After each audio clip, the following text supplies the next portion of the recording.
Velkommen til første uges blog. Den her blog, den går simpelthen ud på, at du kan følge første uges hårde liv her på KHS. Hårde liv. Der bliver lagt nogle billeder op af, hvad der foregår herude. Kantinen for eksempel. Rygersøen. Som meget vigtigt. Udsigten op for toppen. Toppen af poppen. Det skal lige op over os faktisk. Det er lige præcis der, det sker. Men hvis du er typen, der godt kan lide at følge skoleliv, læse, for eksempel læserbreve. For inspiration, præcis. Og blandt andet nogle interviews. Så synes jeg virkelig, at du skal trykke follow den her blog. Follow. Og så bliver det ellers spændende derfra. Men vi har en blogger i klassen. Du sidder bag skærmen. Du tænker nu, hvad fanden snakker de om? Nej, vi har en blogger. Han sidder nede bagerst.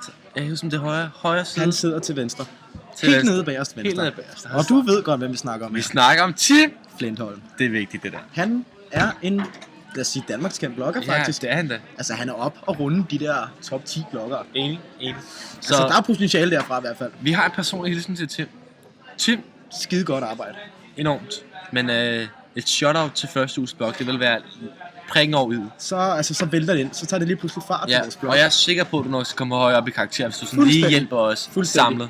Men også til alle jer, der godt kunne lide Tim Flintholms blog, så er det da helt klart her, I skal tune ind og så følge os, fordi at... Enig. Jeg synes da, at Tim han har et rimelig godt ry. Og... Ja, vi mangler også nogle likes. Tim han plejer at tagge personer, for at få flere likes. Det kan vi desværre ikke. Så derfor har vi brug for et shout-out-tip. Så Tim, vi håber virkelig, du har at lytte efter, hvad vi har at sige til dig. Men ellers så er det herfra. Og ha' det godt, ikke? Ses. Ha' det godt. Hej.